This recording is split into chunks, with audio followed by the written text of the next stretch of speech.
Nifty আজকে একটু উপরে ওপেন হয়ে নিচে আসার চেষ্টা করছে। আমরা যদি টাইম ফ্রেমটাকে 15 মিনিট করে দেখি, দেখুন এখানে 20 সিম্পল মুভিং অ্যাভারেজকে টাচ করেই আবারও উপরের দিকে যাওয়া শুরু করেছে। তো দেখা যাক নিফটি আজকে শেষ পর্যন্ত কোথায় গিয়ে ক্লোজিং দেয়। আর এইখানে যদি আমরা উইকলি ক্যান্ডেলটি দেখার চেষ্টা করি, এটি গত সপ্তাহের ক্যান্ডেল। এই ক্যান্ডেলটি পুরো ইন্ডিকেট করছে যে নিফটি এখান থেকে উপরেই যাবে। নিফটি যখন এখানে বোলিঙ্গার লোয়ার ব্যান্ডের নিচে ক্লোজিং দিয়েছিল এবং স্টকেস্টিক 20 লেভেলের নিচে ক্লোজিং দিয়েছিল, আমরা তখনই এখান থেকে আন্দাজ করেছিলাম যে নিফটি এখান থেকে মিনিমাম 10% তো আপ মুভ দিতে পারে। তাই দেখা যাক এখান থেকে 10% আপ মুভটি কমপ্লিট করে কিনা। তো নমস্কার, আমি মুকেশ, আবারও একটি নতুন ভিডিওতে আপনাকে স্বাগত। আপনি যদি আমাদের এই চ্যানেলে নতুন হয়ে থাকেন, চ্যানেলটি সাবস্ক্রাইব করে পাশের বেল আইকনে ক্লিক করে রাখবেন। 31 মে আমি এই স্টকটিকে নিয়ে আলোচনা করেছিলাম। এটি অন্ধ্র পেপারের টেকনিক্যাল চার্ট। এখানে এন্ট্রি করার পর স্টকটি কিন্তু 5% নিচে আসছিল, কিন্তু 5% নিচে ক্লোজিং দেয়নি। তাই আমরা এখানে অ্যাভারেজ করার কোনো সুযোগ পাইনি। কিন্তু আজকে স্টকটি 5% উপরে ওপেন হয়েছে আর এই স্টকটি আমাদের টার্গেটটি হিট করে দিয়েছে। এখানে আমরা এন্ট্রি করেছিলাম কারণ বোলিঙ্গার লোয়ার ব্যান্ডের নিচে ক্যান্ডেলটি ক্লোজিং দিয়েছে এবং স্টকেস্টিক 20 লেভেলের নিচে দুটো লাইনই ক্লোজিং দিয়েছে। এটি টাটা এলএক্সজির টেকনিক্যাল চার্ট।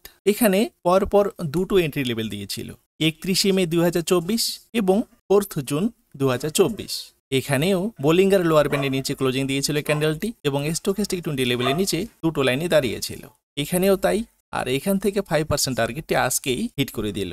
আমরা যদি 5 জুন এখানে এন্ট্রি করে থাকি, তো এই স্টকটি আজকেই 5% টার্গেটটি হিট করে দিয়েছে, কারণ গ্যাপ আপ ওপেন হয়ে স্টকটি আজকেই 5% টার্গেট তো হিট করে দিল।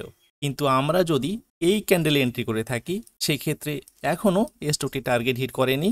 তবে আমরা টার্গেটের জন্য অপেক্ষায় থাকব। যেদিনই এই টার্গেট হিট করে দেবে, সেদিনই আমরা এখান থেকে এক্সিট করতে পারি। এটি বাটা ইন্ডিয়ার উইকলি চার্ট। এখানে পর 3টি ক্যান্ডেল, মানে পর 3টি সপ্তাহ জুড়ে বোলিঙ্গার লোয়ার ব্যান্ডের নিচে ক্যান্ডেল 3টি ক্লোজিং দিয়েছিল এবং স্টকেস্টিক 20 লেভেলের নিচে 3টি লাইনই ক্লোজিং দিয়েছিল।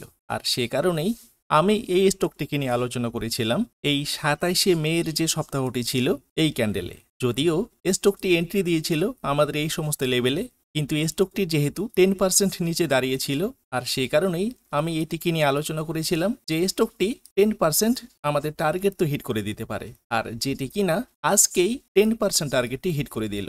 আমরা যদি 27 মের ক্যান্ডেলে এন্ট্রি করে থাকি, এখান থেকে দেখিয়ে নেব 10%। এখানে দেখুন আজকেই যেহেতু একটা নতুন সপ্তাহ শুরু হলো আর স্টকটি গ্যাপ আপ ওপেন হয়েছে, যেখানে আমাদের টার্গেটটি মার্কেট ওপেন হওয়ার সাথে সাথেই হিট করে দিয়েছে। আর যেখান থেকে আমরা আজকে এক্সিট করলাম, স্টকটি এখানে 10 বা 20% উপরে যেতেই পারে, কিন্তু যেহেতু আমাদের টার্গেট হিট করে দিয়েছে, সেহেতু আমরা আজকেই এখান থেকে এক্সিট করে ফেললাম। তো টোটাল 3টি স্টক মার্কেট ওপেন হওয়ার সাথে সাথেই আজকে টার্গেট হিট করে দিল, একটি 10% আর দুটো 5% করে। আর এখনো মার্কেট লাইভ চলছে, এখনো সারাটা দিন বাকি আছে, হয়তো আরো কোনো স্টক টার্গেট হিট করে দিতে পারে, আর যে বিষয়ে আমি পরবর্তী ভিডিওতে আলোচনা করার চেষ্টা করছি। তো এখনকার মতো এটুকুই। ভিডিওটি যদি ভালো লাগে লাইক ও শেয়ার করবেন, কমেন্ট বক্সে আপনার মতামত জানাবেন। দেখা হচ্ছে নেক্সট ভিডিওতে। ধন্যবাদ, ভালো থাকবেন।